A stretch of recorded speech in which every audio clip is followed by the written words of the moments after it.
بیان نمبر 31 قرب حقیقی کا بیان۔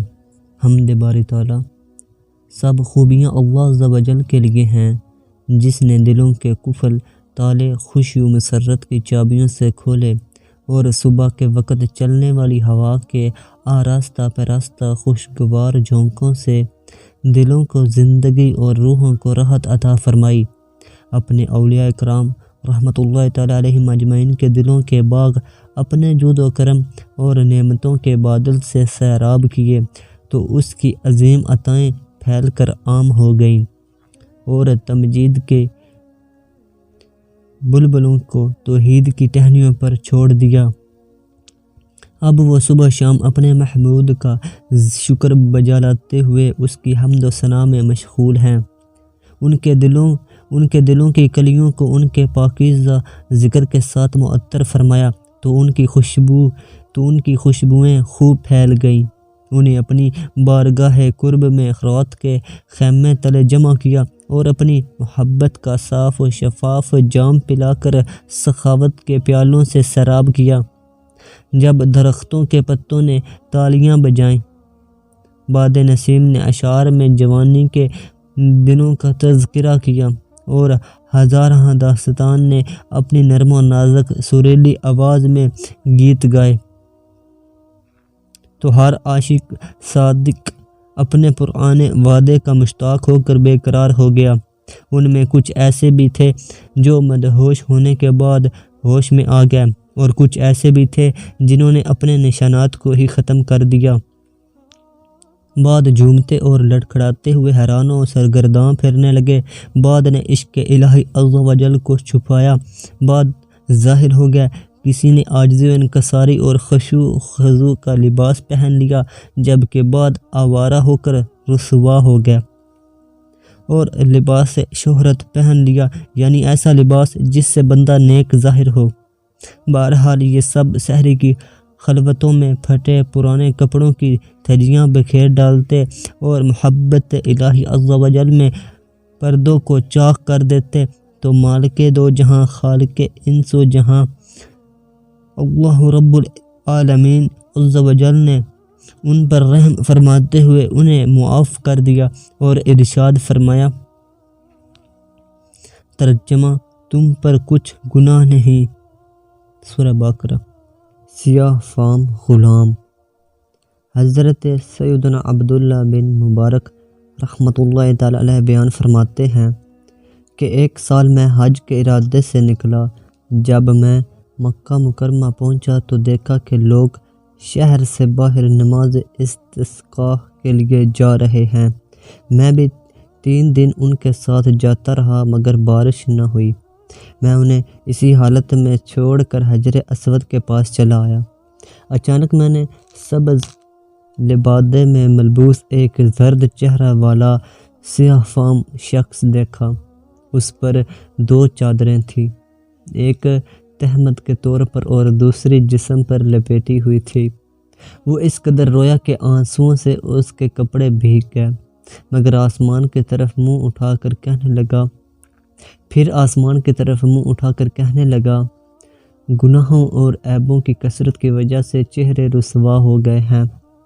اے میرے مالک عز و جل، نافرمانیوں کی کثرت کی وجہ سے تیرے بندوں سے بارش روک دی گئی ہے، تیری مخلوق قحط سے ہلاک ہو رہی ہے اور بھوک میں مبتلا ہے، اور تو سب کچھ جاننے والا ہے۔ بچے مضطرب و پریشان ہیں، مویشی ہلاک ہو رہے ہیں۔ میں تجھے تیرے محبوب صلی اللہ تعالی علیہ وآلہ وسلم کی عزت و جہت کے وسیلے سے قسم دیتا ہوں کہ اسی لمحے بادل سے سیراب فرما دے۔ میں تیری بارگاہ میں تیرا ہی وسیلہ پیش کرتا ہوں اور تجھ پر ہی میرا اعتماد و بھروسہ ہے، لہٰذا اپنی بارگاہ میں حاضر ہونے والوں کے گناہ معاف فرما دے اور ان کے جرموں کا مواخذہ نہ فرما۔ اے میرے مالک و مولا عز و جل، اسی وقت بارش نازل فرما دے۔ حضرت سیدنا عبداللہ بن مبارک رحمۃ اللہ تعالیٰ علیہ بیان فرماتے ہیں کہ ابھی اس کی دعا مکمل نہ ہوئی تھی کہ بادل چھا گئے اور ہر طرف موسلا دھار بارش ہونے لگی۔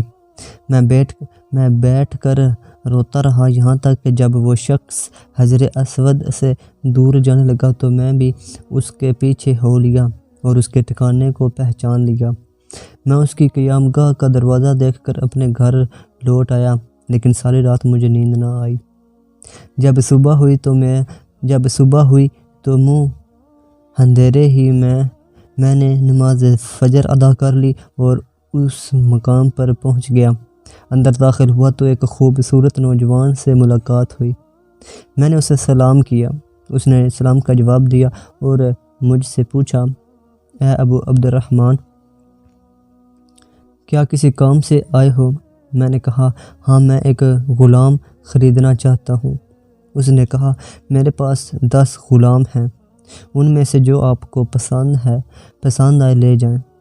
پھر اس نے ایک موٹے سے غلام کو بلا کر اس کے اوصاف بیان کیے۔ میں نے کہا، مجھے اس کی ضرورت نہیں۔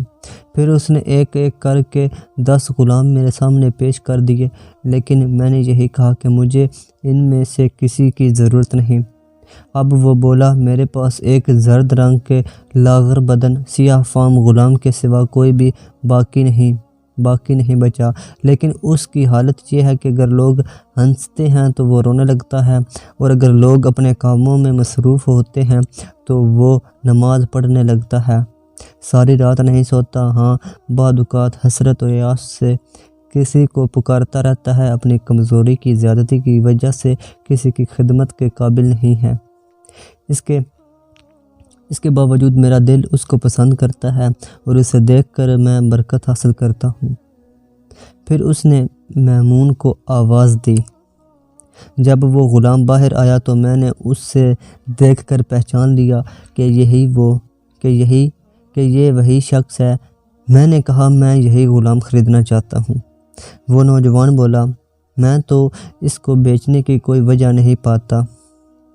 میں نے پوچھا، تم اسے کیوں نہیں بیچنا چاہتے؟ وہ نوجوان بولا، میں اس سے مانوس ہو گیا ہوں اور اس کو دیکھ کر برکت حاصل کرتا ہوں۔ اس کے ساتھ ساتھ مجھے اس پر کچھ خرچ بھی نہیں کرنا پڑتا۔ اللہ عز و جل کی قسم، یہ میرے پاس چراغ کی رسی کو بٹ کر اور کھجور کے پتوں سے کچھ بنا کر اس کے عوض ہی کچھ کھاتا ہے اور اس کے بغیر کھانا بھی نہیں کھاتا۔ سارا دن نصف دانق یعنی درہم کے چھٹے حصے کے بدلے کام کرتا ہے۔ اگر کوئی چیز بک جائے تو کھانا کھا لیتا ہے، ورنہ بھوکا ہی رات بسر کرتا ہے۔ میرے دوسرے غلاموں نے مجھے بتایا ہے کہ یہ ساری رات عبادت کرتا ہے۔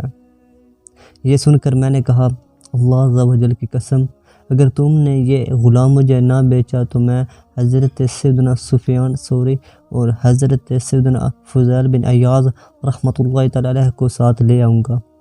تو وہ بولا، اگر ایسا ہے تو میں آپ کی ضرورت پوری کرتا ہوں۔ چنانچہ وہ غلام میں نے اس سے خرید لیا۔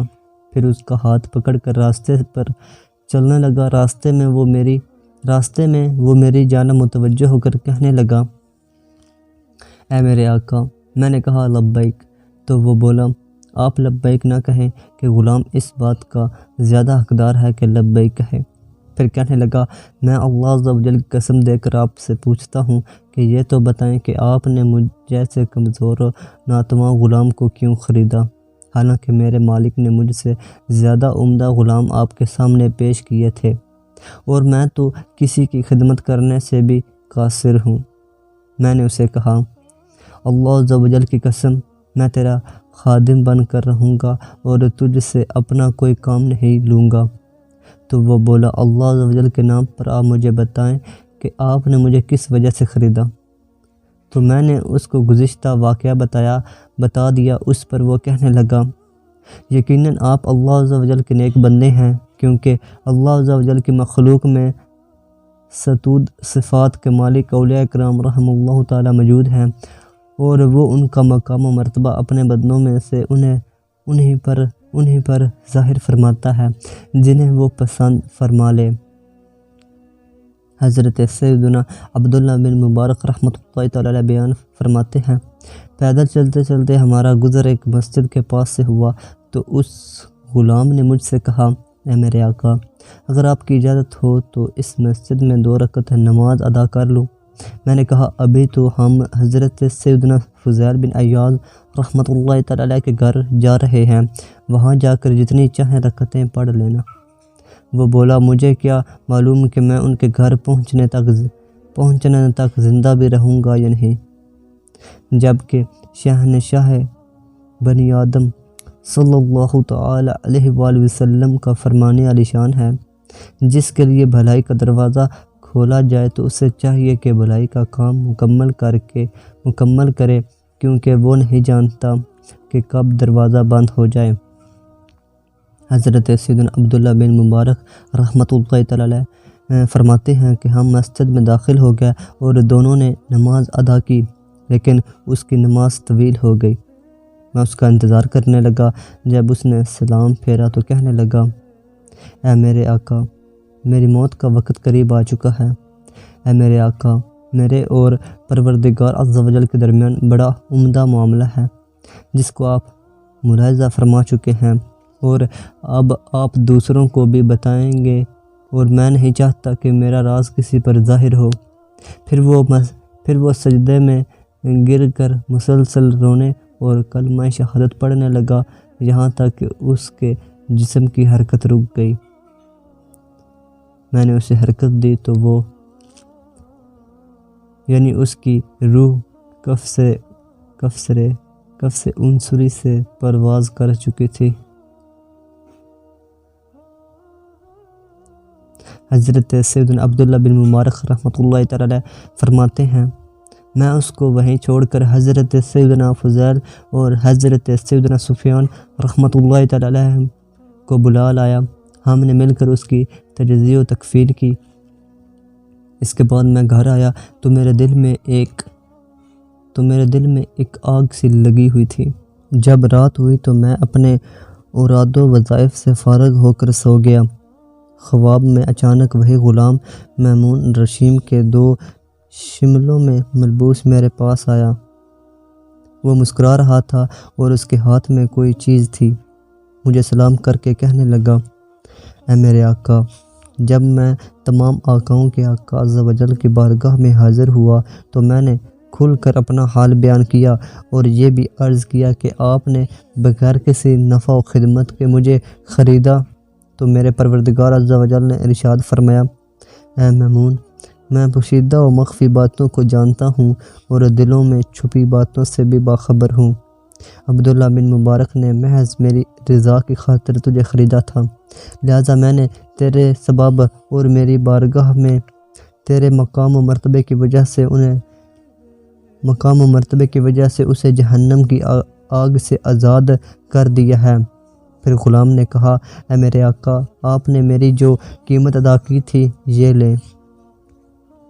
حضرت سیدنا عبداللہ بن مبارک رحمۃ اللہ تعالی علیہ فرماتے ہیں، میں رونے لگا اور جب بیدار ہوا تو دیکھا کہ وہ درہم میرے ہاتھ میں ہیں۔ اللہ عز و جل کی قسم، جب بھی مجھے میمون کی یاد آتی ہے تو اس کی جدائی پر رونے لگتا ہوں۔ چٹان سے چشمہ بہہ نکلا۔ حضرت سیدنا مالک بن دینار رحمۃ اللہ تعالی علیہ فرماتے ہیں کہ ایک سفر کے دوران مجھے سخت پیاس لگی تو میں پانی کی تلاش میں اپنے راستے سے ہٹ کر ایک وادی کی جانب چل پڑا۔ اچانک میں نے ایک خوفناک آواز سنی۔ میں نے سوچا شاید یہ کوئی درندہ ہے جو میری طرف آ رہا ہے۔ چنانچہ میں بھاگنے ہی والا تھا کہ پہاڑوں سے کسی پکارنے والے نے مجھے پکار کر کہا، اے انسان، ایسا کوئی معاملہ نہیں جس طرح تم سمجھ رہے ہو۔ یہ تو اللہ عز و جل کا ایک ولی ہے جس نے شدت حسرت سے ایک لمبی سانس لی تو اس کی آواز بلند ہو گئی۔ جب میں اپنے راستے کی جانب واپس مڑا تو ایک نوجوان کو عبادت میں مشغول پایا۔ میں نے اسے سلام کیا اور اپنی پیاس کا بتایا تو اس نے کہا، اے مالک، اتنی بڑی سلطنت میں تجھے پانی کا ایک قطرہ بھی نہیں ملا۔ پھر وہ چٹان کی طرف گیا اور پاؤں کی ٹھوکر مار کر کہا، اس ذات کی قدرت سے ہمیں پانی سے سراب کر جو پوشیدہ ہڈیوں کو بھی زندہ فرمانے پر قادر ہے، اچانک چٹان سے پانی ایسے بہنے لگا جیسے چشمے سے بہتا ہے۔ میں نے جی بھر کر پینے کے بعد عرض کی، مجھے ایسی چیز کی نصیحت فرمائیں جس سے مجھے نفع ہوتا رہے۔ تو اس نے نصیحت کرتے ہوئے فرمایا، تنہائی میں اللہ عز و جل کی عبادت میں مشغول ہو جائیں، وہ آپ کو جنگلات میں پانی سے سیراب کر دے گا۔ اتنا کہہ کر وہ اپنے راستے پر چلا گیا۔ فنا فی اللہ نوجوان۔ ایک بزرگ فرماتے ہیں کہ میں نے ایک نوجوان کو آبادی اور لوگوں سے الگ تھلگ تنہا جنگل میں مصروف عبادت دیکھا۔ میرے سلام کرنے پر اس نے جواب دیا تو میں نے کہا، اے نوجوان، تم ایسی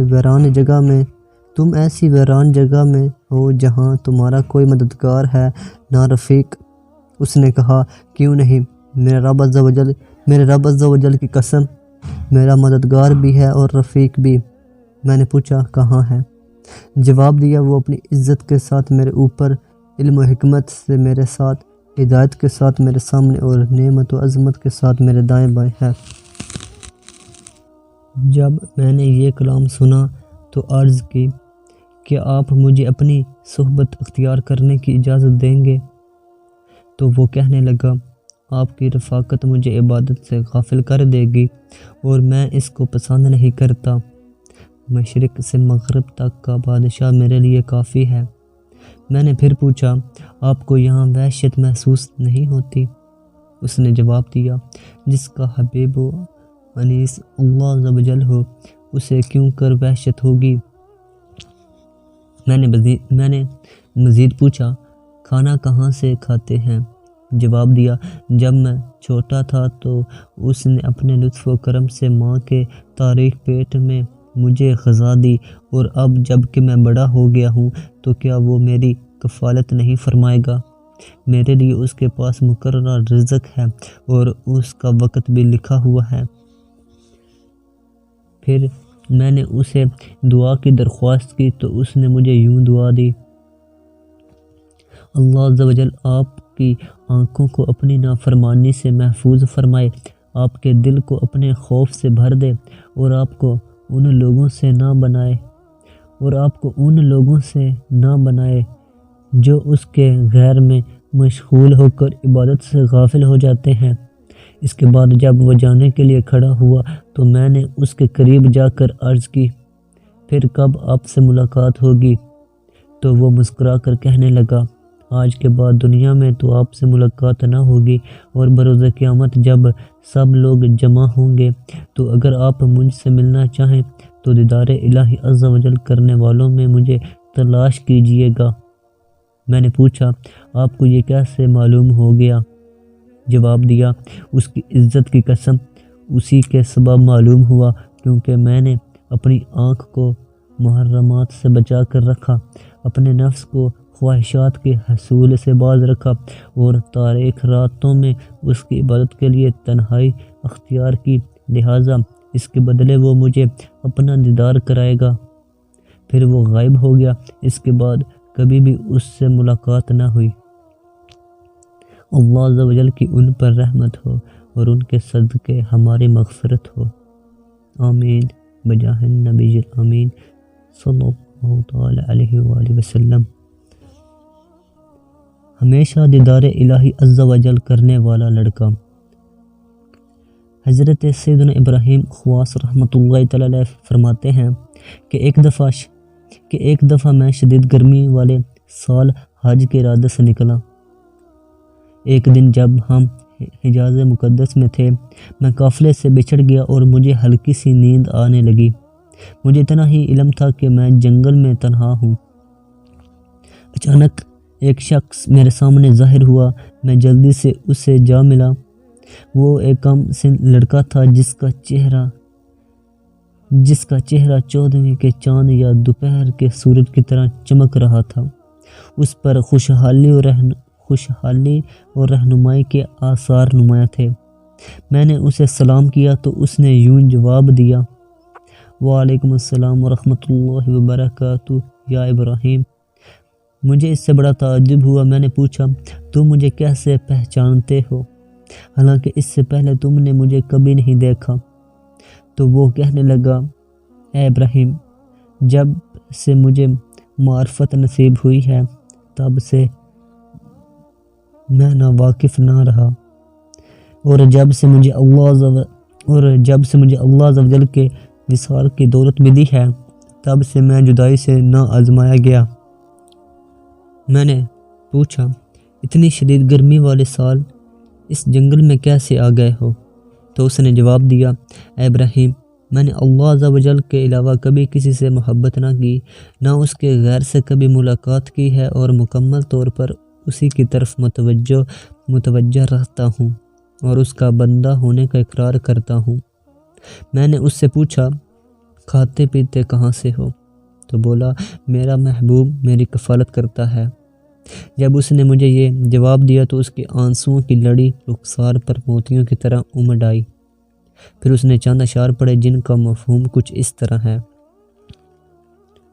کون ہے جو مجھے چٹیل میدان میں جانے سے ڈرا رہا ہے؟ میں تو ضرور اس زمین سے گزر کر اپنے محبوب تک پہنچوں گا، اور میں اس پر پہلے ہی ایمان لا چکا ہوں۔ محبت و شوق مجھے مضطرب کیے ہوئے ہیں، اور جو اللہ عز و جل کا محب ہو وہ کسی انسان سے نہیں ڈرتا۔ کہ آج آپ میری کم سنی کی وجہ سے مجھے حقیر جان رہے ہیں۔ میرے ساتھ جو بیتی ہے اسی کی وجہ سے مجھ پر ملامت کرنا چھوڑ دیں۔